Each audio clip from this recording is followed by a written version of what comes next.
الحمد لله نحمده ونستعينه ونستغفره ونؤمن به ونتوكل عليه ونعوذ بالله من شرور أنفسنا ومن سيئات أعمالنا من يهده الله فلا مضل له ومن يضلله فلا هادي له ونشهد أن لا إله إلا الله وحده لا شريك له ونشهد أن سيدنا وسندنا وحبيبنا وشفيعنا ونبينا ومولانا محمدا عبده ورسوله وصلى الله تعالى عليه وعلى آله وأصحابه وبارك وسلم تسليما كثيرا. أما بعد فأعوذ بالله من الشيطان الرجيم. بسم الله الرحمن الرحيم. يا أيها الرسول بلغ ما أنزل إليك من ربك وإن لم تفعل فما بلغت رسالته والله يعصمك من الناس إن الله لا يهدي القوم الكافرين. وقال تعالى محمد رسول الله والذين معه أشداء على الكفار رحماء بينهم تراهم ركعا سجدا يبتغون فضلا من الله ورضوانا سيماهم في وجوههم من أثر السجود ذلك مثلهم في التوراة ومثلهم في الإنجيل. صدق الله العظيم. وقال النبي صلى الله عليه وسلم كل أمتي يدخلون الجنة إلا من أبى. وقيل من يأبى يا رسول الله صلى الله عليه وسلم؟ قال رسول الله صلى الله عليه وسلم من أطاعني دخل الجنة ومن عصاني فقد أبى أو كما قال صلى الله عليه وسلم. رسول مجتبی کہیے، محمد مصطفیٰ کہیے، رسول مجتبی کہیے، محمد مصطفیٰ کہیے. خدا کے بعد بس کیا ہے، اس کے بعد یہی کہیے. شریعت کا یہ اسرار کے ختم الانبیاء کہیے. محبت کا تقاضا ہے کہ محبوب خدا کہیے. جب ان کا ذکر آئے دنیا سراپا گوش ہو جائے. جب ان کا نام آئے تو مرحبا صلی علی کہیے. محمد کی نبوت دائرہ ہے نور وحدت کا. اسی کو مبتدا کہیے، اسی کو انتہا کہیے. میرے سرکار کے نقش قدم ہے جنت کے فاصلے. میرے سرکار کے نقش قدم ہے جنت کے فاصلے. یہی ایک منزل ہے جس کو مغفرت کا راستہ کہیے. صلی اللہ علیہ وسلم. گرامی قدر معزز حاضرین، نوجوان ساتھیوں، گزشتہ جمعے میں نئے سال کے عنوان پر کچھ گفتگو کی گئی تھی. چونکہ سویرس تقاضا تھا،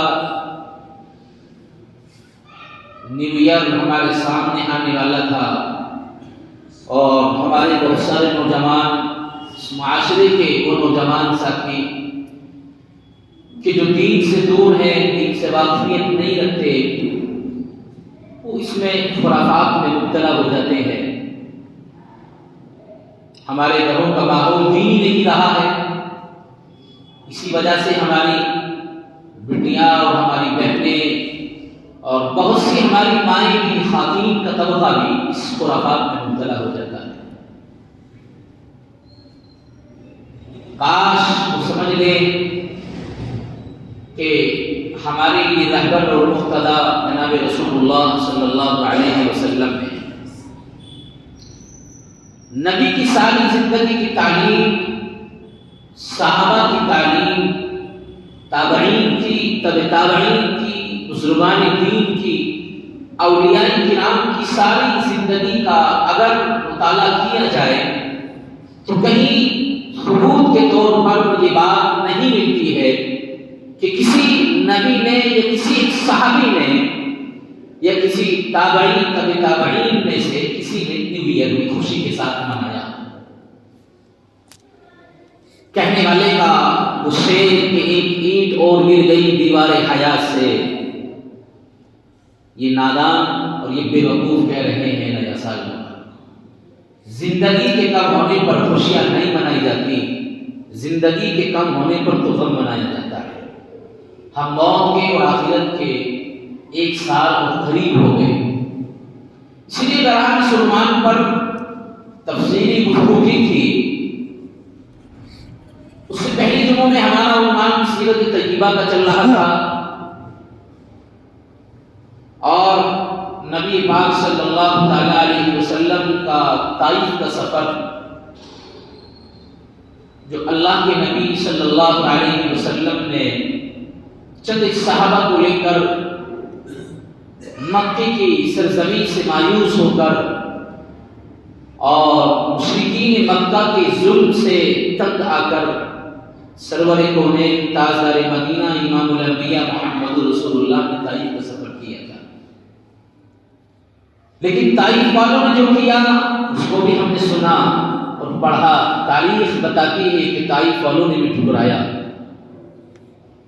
اور ٹھکرایا ہی نہیں، اللہ کے نبی صلی اللہ علیہ وسلم کو تکلیف پہنچائی۔ آقا نامدار محمد مصطفیٰ صلی اللہ علیہ وسلم کے چہرے کو خون آلود کیا گیا،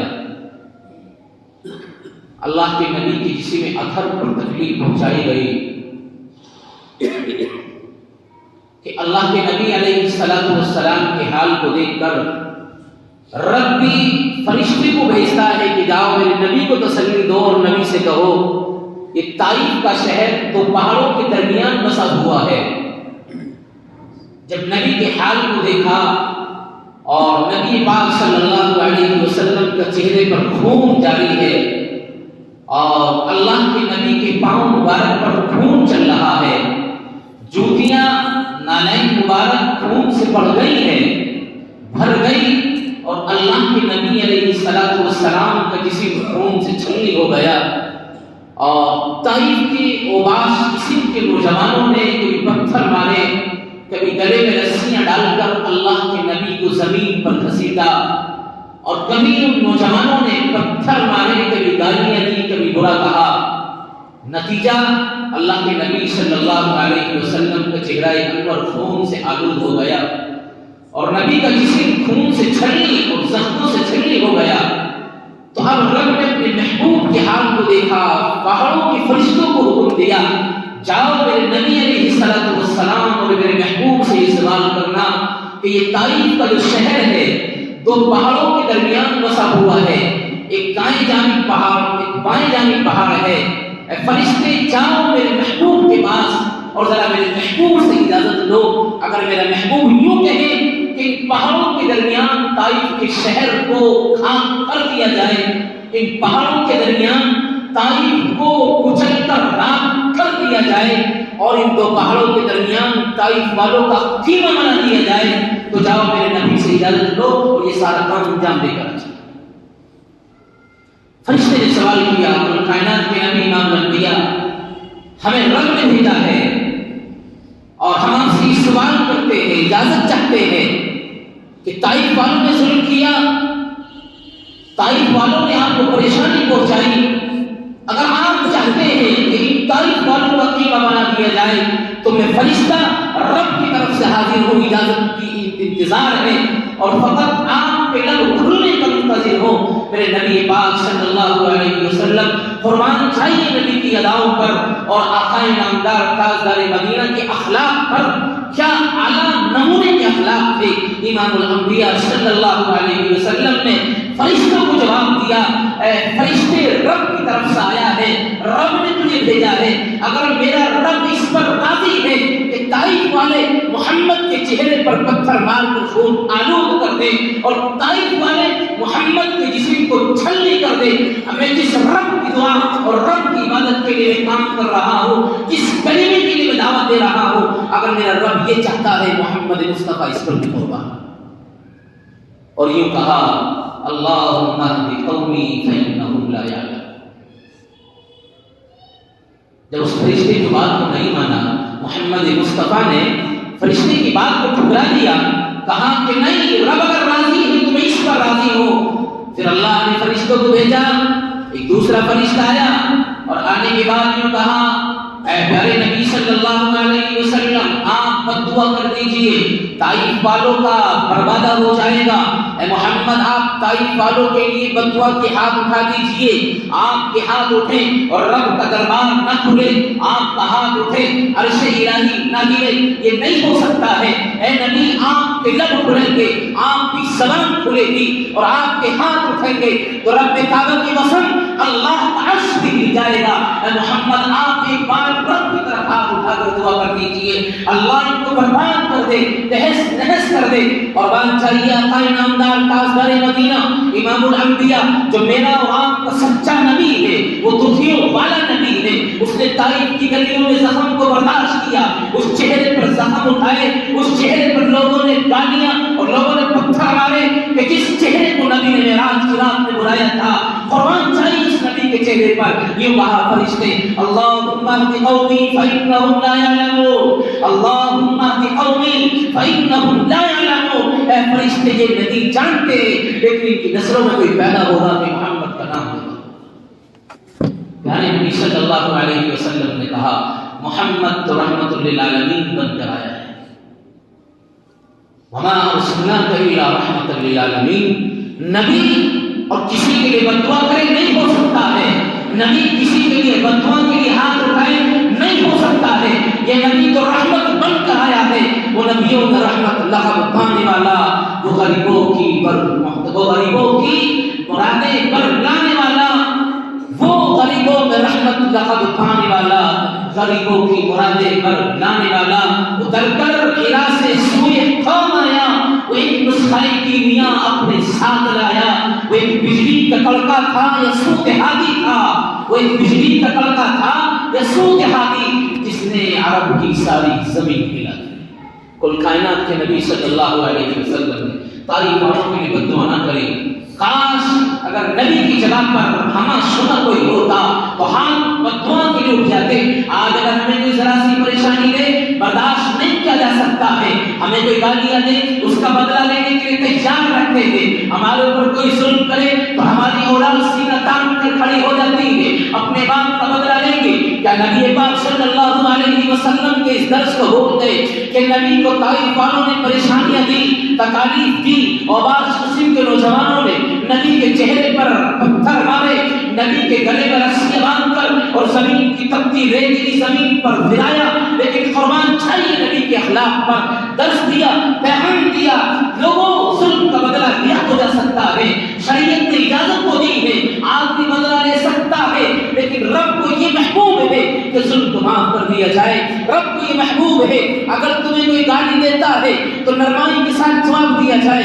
رب کو یہ پسند ہے اگر تمہارے چہرے پر کوئی تماشا مارتا ہے تو اس کو برداشت کر کے اپنی زبان سے پھول بکھیر دیے جائیں۔ اللہ کو یہ پسند ہے۔ یہی تو تھا کہ جب کل کائنات کے نبی صلی اللہ علیہ وسلم آئے مکہ کی سرزمین پر اور خانہ کعبہ فتح ہوا، اللہ کے نبی کیا کچھ نہیں کر سکتے تھے، فاتحانہ طور پر داخل ہوئے، اللہ کے نبی مکے کی سرزمین پر آئے، ابو سفیان بھی گھبرائے ہوئے تھے اور کفار مکہ ابو جہل، عتبہ اور شیبہ سارے تھرا رہے ہیں، آج محمد ہم سے بدلہ لے گا۔ لیکن قربان چاہیے نبی کی زبان پر، نبی کی زبان کھلی اور لب کھلے اور نبی نے یہ کہا لا تثریب علیکم اليوم، لا تثریب علیکم اليوم۔ اے لوگوں، جس طرح یوسف پر ظلم کیا گیا، یوسف کو کنویں میں ڈالا گیا، یوسف کو جیل میں باندھ دیا گیا، جس طرح یوسف نے اپنے بھائیوں کو یہ کہا تھا ملاقات کے بعد آج میری طرف سے معاف ہے، محمد بھی آج وہی جملہ اپناتا ہے، اور آج سارے کے سارے روئے زمین مکہ پر رہنے والے میری طرف سے معاف ہے۔ معافی اللہ کو بڑی پسند ہے، گھمنڈ تکبر اللہ کو ذرہ برابر پسند نہیں ہے۔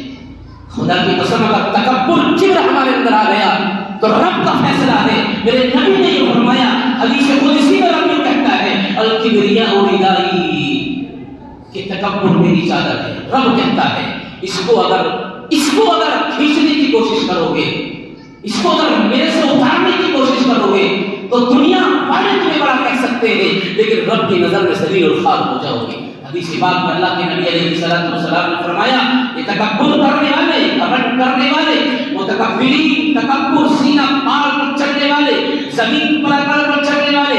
ابھی تفسیر میں آیا، قرآن میں کہتا ہے اے بندے تیرے اندر طاقت نہیں ہے کہ تو اپنے پیروں کو مار کر زمین کو پھاڑ کر چلنے لگے، تیرے اندر اتنی طاقت نہیں ہے کہ سینے کو تان کر پہاڑ کے بلندے تک پہنچ جائے۔ قرآن نے کہا پھر کس کو نکلاتا ہے؟ یہ تیری گھمنڈ، تیرا تکبر، اور یہ تیری ساری زمین خاک ہو جائیں گی۔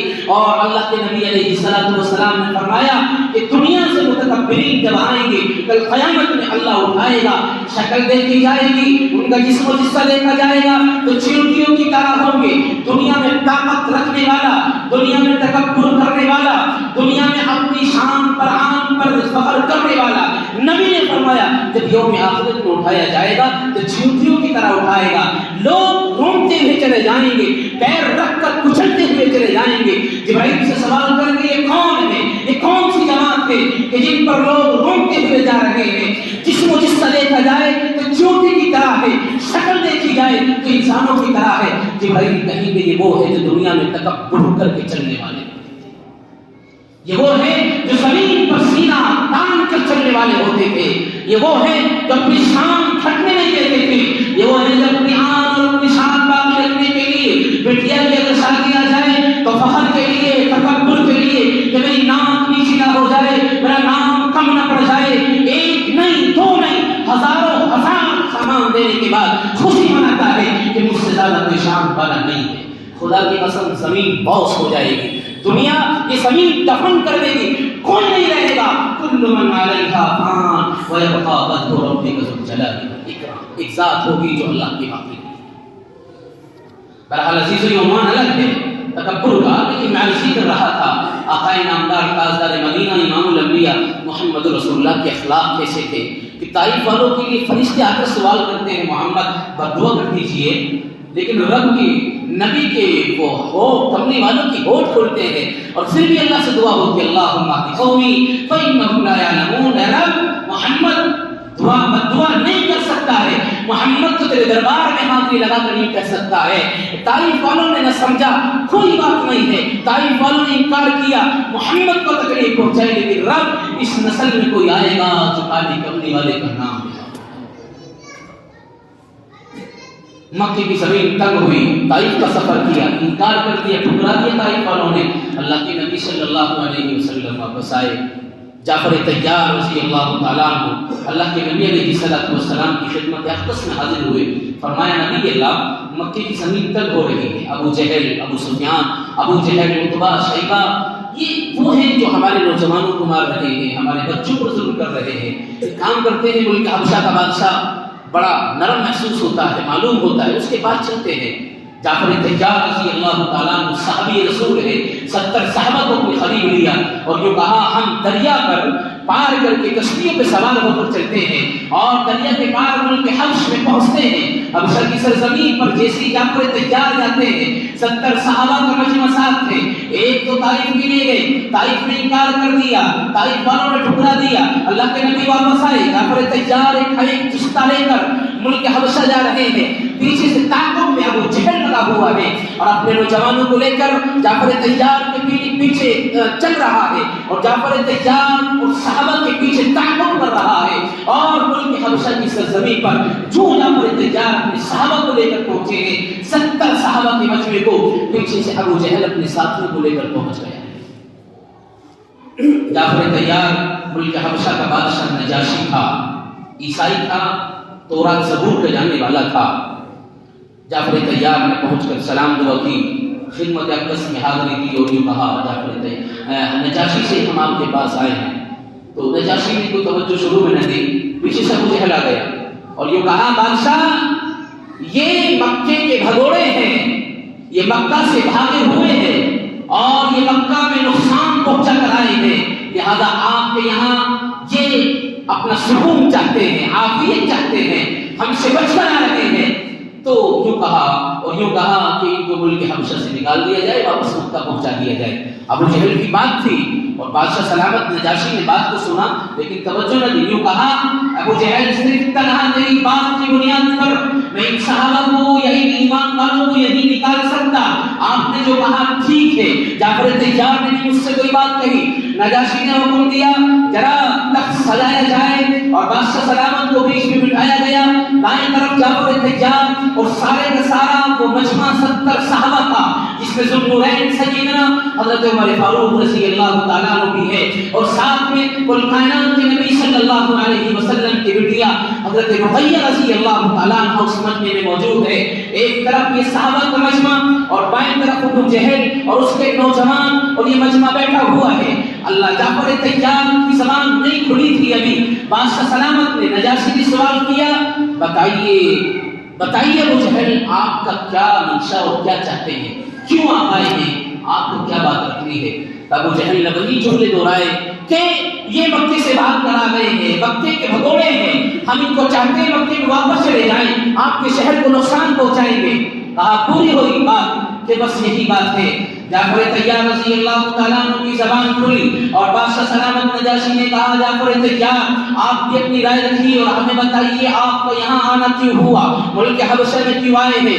اور بات چاہیے جعفر طیار کی زبان پر اس نکلے ہوئے الفاظ پر جعفر طیار نے کھڑے ہو کر سب سے پہلے سلام کیا اور نجاشی کو یوں کہا السلام علیکم ورحمۃ اللہ وبرکاتہ, اور اس کے بعد اپنی بات کا آغاز کیا. بسم اللہ الرحمن الرحیم پڑھا.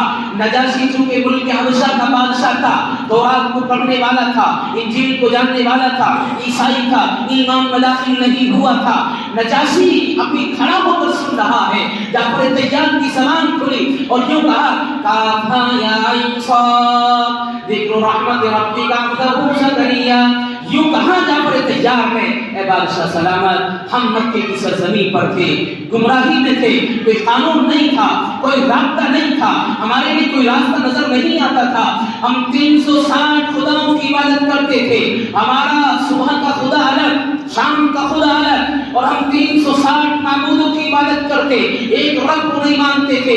ہمارے درمیان کوئی قانون نہیں تھا, ہمارے درمیان کوئی واسطہ نہیں تھا. ہم گمراہی میں تھے اور ہم ضلالت میں ڈوبے ہوئے تھے. اور جعفر طیار نے یوں کہا اے بادشاہ سلامت ہمارے درمیان ایک کالی کمری والا آیا, تاجدار مدینہ امام الانبیاء محمد رسول اللہ, اس نے آ کر ہمیں پیغام دیا اور ایک قانون دیا, ایک ہدایت دی, ایک راستہ دیا, اور وہ قرآن لے کر آیا کہ جس قرآن میں سورہ مریم ہے ذکر رحمت ربک عبدہ زکریا. جعفر طیار نے کہا بادشاہ سلامت آپ بھی سورہ مریم کو مانتے ہیں, آپ بھی سیدنا عیسیٰ کو مانتے ہیں, اور آپ بھی مریم علیہ السلام کو مانتے ہیں. وہی قرآن لے کر محمد آیا اور محمد نے آنے کے بعد ہمیں کلمہ توحید دیا, 360 معبودوں کو چھوڑ دیا, ایک رب کی عبادت کری, ایک اللہ کو مانا. اب کیا تھا, ابو جہل نے تکلیف پہنچائی, عتبہ نے تکلیف پہنچائی اور شیبہ نے ہمارے اوپر ظلم کیا. اور بادشاہ سلامت انہوں نے جو کچھ چاہا ہمارے اوپر تکلیف اور ظلم پہنچایا. آج ہم مکے کی زمین کو چھوڑ کر اسی لیے آپ کی خدمت میں آئے, بتائیے ہمارا کیا قصور ہے. تاریخ میں روایات میں یہ بات آتی ہے جو جعفر طیار سورہ مریم کی تلاوت کر رہے تھے, کافا یا عین صاد ذکر رحمت ربک عبدہ زکریا, اس نجاشی کے آنکھوں سے آنسو گر رہے تھے. بادشاہ سلامت کی آنکھوں سے آنسو جاری ہے. جعفر طیار کی زبان کھلی ہے اور قرآن کی تلاوت ہو رہی ہے, قرآن پڑھا جا رہا ہے. ادھر نجاشی بادشاہ آنکھوں سے آنسو گرا رہا ہے اور کہا جعفر طیار میں آپ کی بات کو سمجھ گیا ہوں, آپ خاموش ہو جائیے. اور ابو جہل کو کہا اپنے ساتھیوں کو لے کر ملک حبشہ کو چھوڑ دیا جائے, واپس آپ مکہ کی سرزمین پر پہنچ جائیں. میں ان کو مرحبا کہتا ہوں, میں ان کا استقبال کرتا ہوں. یہ محمد کے دیوانے ہیں, یہ محمد کے پروانے ہیں, شمع رسالت کے نوجوان ہیں اور یہ ایمان کو بچانے والے ہیں. بادشاہ نجاشی نے کہا اے ابو جہل تیرے لیے لیے اس ملک حبشہ میں کوئی جگہ نہیں ہے اور ان کے لیے میں راہ مقبول بچھوا کر امین کا استقبال کرتا ہوں۔ بادشاہ سلامت میں جعفر طیار کو کہا رک جائیے، آپ قرآن پڑھ رہے ہیں، مجھے بھی ذرا محمد صلی اللہ علیہ وسلم کا کلمہ پڑھا دیجیے۔ ملک حبشہ کا بادشاہ ایمان لایا، کلمہ پڑھا اور لا الہ الا اللہ محمد رسول اللہ صلی اللہ علیہ وسلم کا اقرار کیا۔ جعفر طیار میں امنگ پیدا ہوئی۔ سیدنا عثمان ذی النورین رضی اللہ تعالیٰ عنہ اور لخت جگر نور نظر آقا نامدار صلی اللہ علیہ وسلم کی بٹیا سیدتنا حضرت رقیہ رضی اللہ تعالیٰ عنہ اس مجمع میں موجود تھی، دعائیں کر رہی تھی رب سے اللہ زمین پر مکہ کی سرزمین ہمارے لیے تنگ ہوئی اور ابا جان طائف پہنچے تو طائف والوں نے پریشانیاں دی، ملک حبشہ میں اللہ تیری مدد کے لیے آئے ہیں، دعائیں کر رہی ہیں۔ رب نے دعاؤں کو قبول کیا، بادشاہ ایمان لے کر آیا اور کلمہ پڑھ لیا، اور بادشاہ نے کلمہ پڑھنے کے بعد ایک محفل جمائی اور ایک بہترین عالیشان پروگرام کیا اور اللہ کے نبی علیہ السلام کی شان اقدس میں گلہائے عقیدت پڑھوائی۔ اللہ کے نبی کی شان میں بہت ساری باتیں کہلائیں۔ اب اللہ کے نبی صلی اللہ علیہ وسلم مکے سے مدینہ جا چکے تھے، ادھر بادشاہ سلامت کے دل میں خواہش ہوئی کہ میں محمد کا دیدار کروں، محمد کو دیکھنے جاؤں۔ تو ایک دن یوں کہنے لگے میری طبیعت چاہتی ہے میں اللہ کے نبی صلی اللہ علیہ وسلم کا دیدار کروں، اللہ کے نبی علیہ السلام کو دیکھوں۔ لیکن روایات میں آتا ہے کہ بادشاہ سلامت نجاشی نے جب یہ بات کہی تھی چند دنوں کے بعد انتقال ہو گیا اور اللہ کے نبی کا دیدار نہیں کر پائے۔ ایمان میں داخل ہوئے، مسلمان ہوئے، لیکن صحابیت کے مقام سے چھوٹ گئے اور اللہ کے نبی صلی اللہ علیہ وسلم کا دیدار نہیں کیا۔ اب جب انتقال ہوا تو اللہ کے نبی صلی اللہ علیہ وسلم کو خبر پہنچی کہ ملک حبشہ کا بادشاہ نجاشی انتقال کر گیا ہے اور دنیا سے رخصت ہو گیا۔ پیغام کون دیتا ہے، خبر کون دے رہا ہے، کون اللہ کے نبی کے پاس آیا؟ تاریخ کے حوالے سے اور روایت کے حوالے سے یہ بات درج کر رہا ہوں اور بہت سند کے ساتھ یہ بات کہہ رہا ہوں۔ اللہ تبارک و تعالی نے جبرائیل امین کو بھیجا کہ جاؤ میرے محمد میرے محبوب کے پاس یہ پیغام پہنچا دو کہ ملک حبشہ کا رہنے والا بادشاہ نجاشی انتقال کر گیا ہے۔ تو جبرائیل نے آ کر محمد کو یوں کہا محمد ملک حبشہ کا بادشاہ نجاشی دنیا سے رخصت ہو گیا، انتقال ہو گیا ہے۔ تو تاجدار مدینہ امام الانبیاء محمد رسول اللہ صلی اللہ علیہ وسلم نے جبرائیل امین سے سوال کیا اے جبرائیل پھر مجھے کیا حکم میں کیا کروں مجھے بتائیے۔ جبرائیل امین علیہ السلام تاجدار مدینہ امام الانبیاء کے پیغام کو لے کر اللہ کے نبی علیہ السلام کی اس بات کو لے کر بارگاہ اجتماع حاضر ہوئے اور رب سے یوں کہا مولا تیرا محبوب سوال کرتا ہے کہ اگر بادشاہ حبشہ کا انتقال ہوا تو محمد کے لیے کیا کام، محمد کیا کرے؟ میں نے نجاشی کو نہیں دیکھا، نجاشی کے اوپر میری نظر نہیں پڑی، صحابی کے مقام کو وہ نہیں پہنچا اور میری کوئی ملاقات نہیں، لیکن جبرائیل آپ سے رب نے کہا تو ذرا معلوم کر کے آئیے۔ رب نے کہا جبرائیل سے کہ جاؤ میرے محبوب سے کہو، میرے پیغمبر سے کہو کہ بادشاہ سلامت حبشہ جو نجاشی ہے اس کا جنازے کی نماز پڑھائے۔ تاجدار مدینہ امام الانبیاء محمد رسول اللہ کے پاس آئے اور یوں کہا آپ کو نماز جنازہ پڑھانی بادشاہ حبشہ کی۔ امام الانبیاء نے یوں کہا امام الانبیاء نے کہا جبرائیل امین میں کیسے پڑھا سکتا ہوں، ملک حبشہ میں ہے اور میں مدینے کی سرزمین پر ہوں۔ تو جبرائیل نے کہا آپ فکر نہ کریے، یہ معاملہ رب کے ہاتھ میں ہے، رب آپ کو حکم دیتا ہے۔ کل کائنات کے نبی آپ نیت کیجئے اور آپ جنازہ پڑھانے کے لیے تیار ہو جائیے۔ یہ معجزہ کل کائنات کے نبی صلی اللہ علیہ وسلم کا کہ اللہ کے نبی کے لیے رب نے ملک حبشہ اور مدینے کی سارے درخت اور ساری زمین کو سمیٹ دیا اور بادشاہ حبشہ کا جنازہ سامنے رکھا اور یہ کہا محمد آپ جنازے کی نماز پڑھیں۔ اللہ کے نبی صلی اللہ علیہ وسلم کے بارے میں صحابہ عرض کرتے ہیں ہم نے بارہا نبی کی زبان سے سنا ہے کہ نبی یوں کہتے تھے ملک حبشہ کا بادشاہ بڑا بہترین ہے، میرے صحابہ کو سہارا دیا ہے۔ ملک حبشہ کا بادشاہ وہ ہے جو میرے صحابہ کو سہارا دیا، میرے صحابہ کا معاون بنا، میری سرزمین مکہ پر صحابہ کے بچوں کو کچلا جا رہا تھا، لیکن ملک حبشہ میں پہنچے تو حبشہ کے بادشاہ نجاشی نے صحابہ کا استقبال کیا اور ابو جہل کو ٹھکرایا۔ اللہ کے نبی نے بارہا تعریف کری اسے ایمان کی حمایت میں، اسے ایمان کے تعاون پر اللہ نے کیا مقام دیا کہ تاجدار مدینہ امام الانبیاء محمد رسول اللہ نے جنازے کی نماز پڑھائی۔ عزیزوں کل کائنات کے نبی صلی اللہ علیہ وسلم کی یہ 13 سالہ زندگی مکے کی، کیونکہ اسی پر باقیات اور اسی پر بات چل رہی ہے، یہ اتنی پرخطر اور اتنی کٹھن رہی ہے، لیکن صحابہ نے کبھی نہ اپنے ضمیر کا سودا کیا، نہ کبھی اپنے ایمان کا سودا کیا۔ اللہ کے نبی کا جو پیغام تھا، صحابہ نے اس کو ایسا مضبوطی کے ساتھ تھاما کہ اللہ کے نبی علیہ السلام کا دیا وہ پیغام کلمہ توحید، اسی کی بنیاد پر اللہ کے نبی کو تکلیفیں پہنچائی گئی، اسی کی بنیاد پر طائف والوں نے پریشانیاں دی، اسی کی بنیاد پر ملک کے سرزمین پر رہنے والے اپنے پرائے ہوئے اور دشمن بنے، اور ملک حبشہ کا ایک ایسا اللہ کا دوست اور ہم طرف کھڑا ہوا کہ جس نے صحابہ کا ساتھ دیا، ایمان کا ساتھ دیا، تو اللہ نے یہ مقام دیا کہ تاجدار مدینہ سے نماز جنازہ پڑھوائی۔ آج اگر ہم ایمان سے سودا کرتے ہیں اور اپنے ضمیر کا سودا کر لیتے ہیں تو عزیزوں اس دنیا میں ہمارا کوئی پرسان حال نہیں ہوگا۔ ہمارے لیے ایک ہی رہبر، ایک ہی مقتدا اور ہمارا ایک ہی رہنما ہے تاجدار مدینہ امام الانبیاء محمد رسول اللہ۔ نبی کی جان کے لیے ہم سب کچھ قربان کر سکتے ہیں، اور نبی کی ایک ایک بات کے لیے ہم اپنی زندگی کو نچھاور کر سکتے ہیں، اپنا جان، اپنا مال، ساری چیزیں ہم نبی کے نام پر قربان کر سکتے ہیں۔ عزیزوں ہمیں نبی کی سنت کو اپنانا ہے اور نبی کے طریقے کو اپنانا ہے۔ اگر صرف زبان کا دعویٰ رہا اور عمل میں کچھ نہ رہا تو یاد رکھنا کہ قیامت میں حوض کوثر پر اللہ کے نبی سے سامنا ہوگا، اور نبی نے اپنی آنکھوں سے آنسو گرا کر یہ سوال کر لیا، اے میرے امتیوں، اے میرے ماننے والوں، تمہیں معلوم نہیں تھا اس کلمہ توحید کی بنیاد پر طائف پر پہنچا تو میرے پاؤں مبارک خون سے بھر گئے۔